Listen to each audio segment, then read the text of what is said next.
I don't even know if you're allowed to put them in. We have a gag order, which to me is totally unconstitutional. I'm not allowed to talk, but people are allowed to talk about me.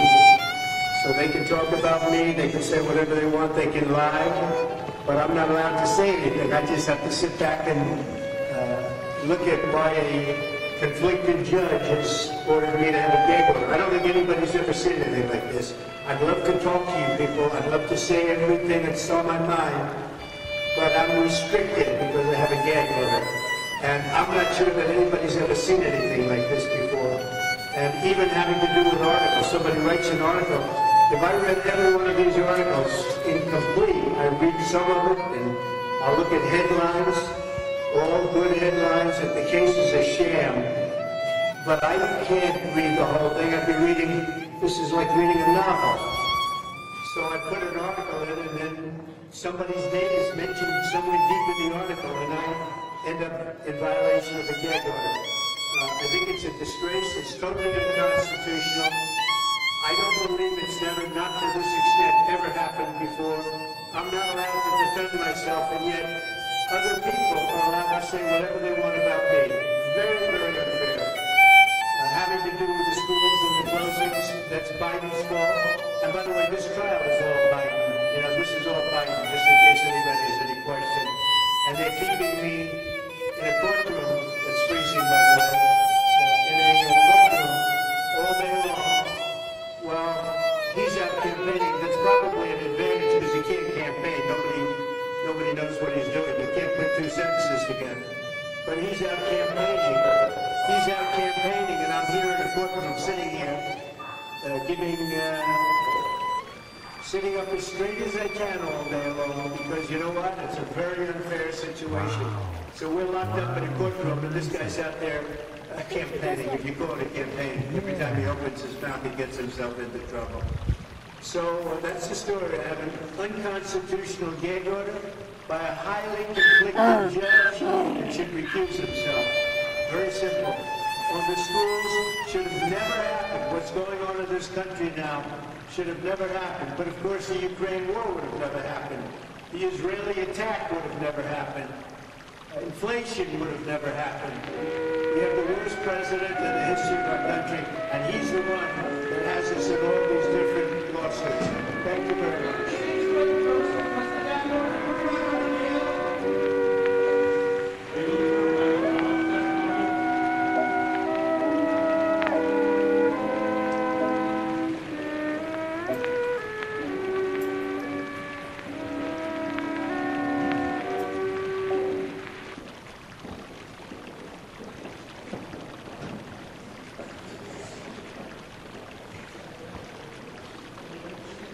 He's nervous. What'd you do? On Tuesday, April 4th, 2023, Donald Trump entered a Manhattan courtroom and pled not guilty to 34 crimes. Squash it.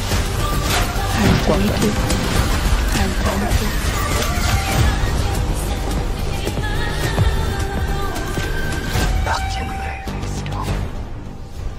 You're a fucking movie star. Said tick, tick, tick.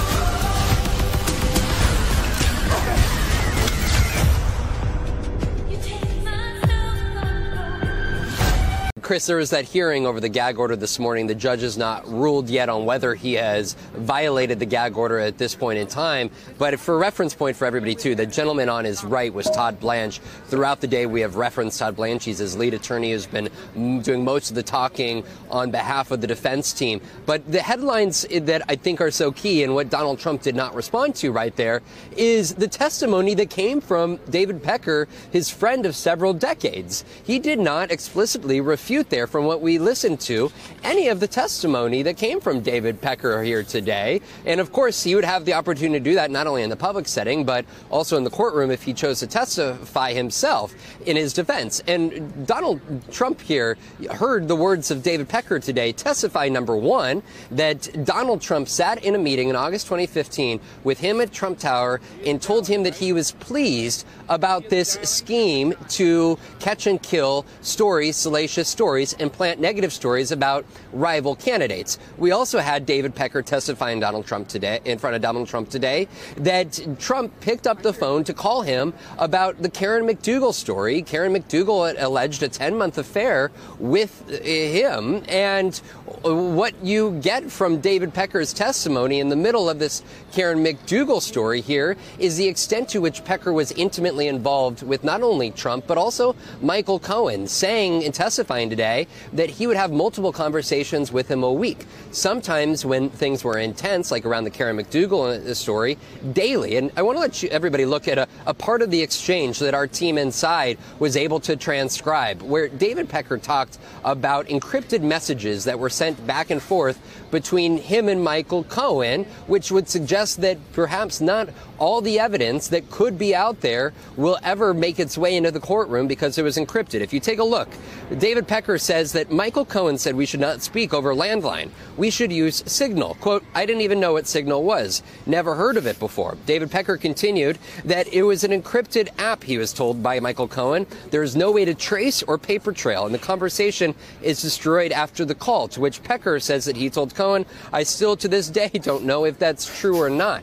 This hits at the heart of the prosecution's effort to not only provide corroborating evidence to Michael Cohen's expected testimony, but also those who were in the room with Donald Trump or on the other line of the phone with Donald Trump explicitly about the plan that led to that reimbursement of Michael Cohen for the Stormy Daniels payment, that this was a barter scheme, and that's today what David Pecker's testimony started to do around the Dino, the Trump Tower doorman story, and now the Karen McDougal story. Of course, we could anticipate that the Stormy Daniels story would be next to come on Thursday, Chris. We are literally monitoring everything going on this Tuesday morning. I just want to touch on something very quickly.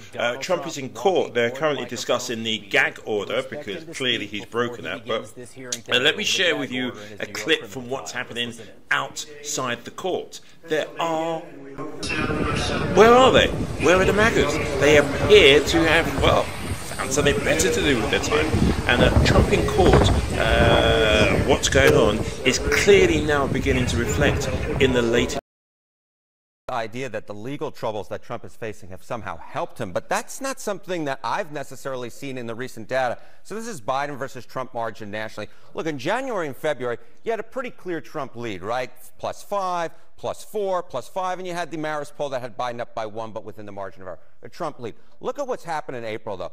All of these polls, all of them have shifted to be more friendly to Biden. +4, +3, +1, but it was +4 Trump back in January and February, and +5 to now +2. So something is cooking, Kate. Something is cooking in the polls, and whatever is cooking seems to be helping Joe Biden. And one of the things that might be cooking is the fact that the attention has turned from the Republican primary now to Trump's legal problems, because that's really been the main thing that's been in the news. Something is cooking. It sounds nefarious when it comes from Harry Enten. Any sign, though, that you're seeing of what it has been suggested, Donald Trump has said it, that this attention, his legal troubles are helping him. Yeah, so let's take a look here. This is the Biden versus Trump margin by attention paid to Trump's legal cases. This is from a recent New York Times Siena College poll.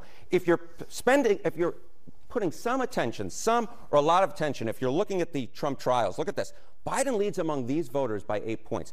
If you're paying little to no attention, Trump leads among these voters by 18 points. So the more people are focusing in on the Trump cases, they're actually more likely to vote for Joe Biden than for Donald Trump. The less attention that you're paying, the more likely you are to vote for Donald Trump. So the fact is, if you're paying more attention, you're more likely to vote for Joe Biden. Less attention, more likely to vote for Donald Trump. So I don't see the case that Trump is making here. And also